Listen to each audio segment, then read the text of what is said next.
Covid जो है वो चीन का पीछा छोड़ने को तैयार नहीं है। ड्रैगन की आर्थिक राजधानी शंघाई पिछले 6 हफ्ते से लॉकडाउन में है। हमने अपने प्लेटफॉर्म अनकट पर जनवरी से चीन में कोविड को लेकर कई सारी स्टोरीज की हैं और चीन में कोविड के मामले में जिस चीज़ की सबसे ज़्यादा बात हो रही है वो है जीरो कोविड पॉलिसी। इसी पॉलिसी से जुड़ी एक स्टडी आई है जिसमें इस देश में 16 लाख लोगों की मौत की आशंका जताई गई। बने रहिए हमारे साथ, हम तसल्ली से आपको पूरा मामला बताते हैं। ताज़ा स्टडी में कहा जा रहा है कि चीन में कोविड की सुनामी आ सकती है। इसी स्टडी में यह भी कहा गया है कि अगर चीन अपनी जीरो कोविड पॉलिसी से पीछे हटता है तो इस देश में 16 लाख लोगों की जानें जा सकती हैं। चिंता जताई गई है कि चीन अगर जीरो कोविड पॉलिसी से पीछे हटता है तो इस देश में ओमिक्रॉन जो है वो तबाही मचा सकता है। यह स्टडी शंघाई के फुडान यूनिवर्सिटी में हुई है। चीन की स्टडी पर आपको शक हो सकता है, लेकिन यह एक पीयर रिव्यूड स्टडी है और एक रिप्यूटेड जर्नल नेचर में छपी है। ऐसे में इस पर भरोसा कर सकते हैं। जिस शहर की यूनिवर्सिटी में यह स्टडी हुई है, जैसा कि मैं आपको बताया, वो शंघाई 6 हफ्ते से भयानक लॉकडाउन में है। ओमिक्रॉन से त्रस्त चीन के कई शहरों में भयंकर लॉकडाउन लगा है। इसकी वजह से चीन में करोड़ों लोग बेहद सख्त से लेकर हल्के लॉकडाउन का सामना कर रहे हैं। तो चीन के लिए चिंता की बात यह है कि इस देश के लोगों को जिस तरीके की इम्यूनिटी चाहिए वैसी इम्यूनिटी इस देश के लोगों के पास नहीं है। ताज़ा स्टडी में ही चीन में कमज़ोर इम्यूनिटी वाली बात निकलकर सामने आई है। चीन में जो उम्र दराज लोगों की आबादी है उनमें से आधों को ही वैक्सीन लगी है और चीन की जो वैक्सीन है उससे मिलने वाली जो इम्यूनिटी होती है वो भी उतनी स्ट्रांग नहीं है।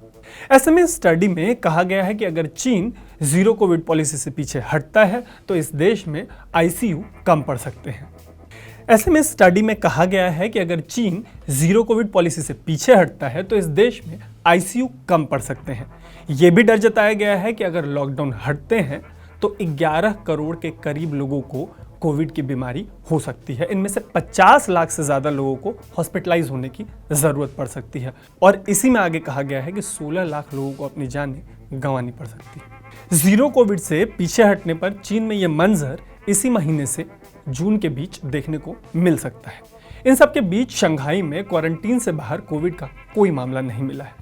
हालांकि तब भी चीनी अधिकारियों का कहना है कि प्रभावित इलाके में अगर 3 दिनों तक कोई कम्युनिटी स्प्रेड का मामला नहीं मिलता तभी लॉकडाउन में किसी तरीके की ढील दी जा सकती है। इन सब के बीच पहली बार ऐसा हुआ है कि WHO ने किसी देश की डोमेस्टिक कोविड पॉलिसी को चुनौती दी है। WHO के डायरेक्टर जनरल का कहना है कि जीरो कोविड पॉलिसी का कोई मतलब नहीं है और चीन इस बारे में फिर से सोचे कि आखिर उसको इस पॉलिसी से क्या मिल रहा है। उन्होंने कहा है कि इस पॉलिसी के बावजूद चीन में वायरस तो फैल रहा है, साथ ही इस देश की इकोनॉमी पर भी काफ़ी बुरा असर पड़ रहा है।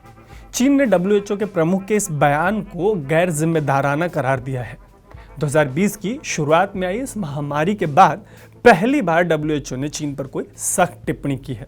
इसके पहले इस सबसे बड़ी स्वास्थ्य संस्था पर लगातार चीन को लेकर सॉफ्ट होने के आरोप लगते रहे। आपको पता ही होगा कि यह वायरस चीन के वुहान से पूरी दुनिया में फैला था।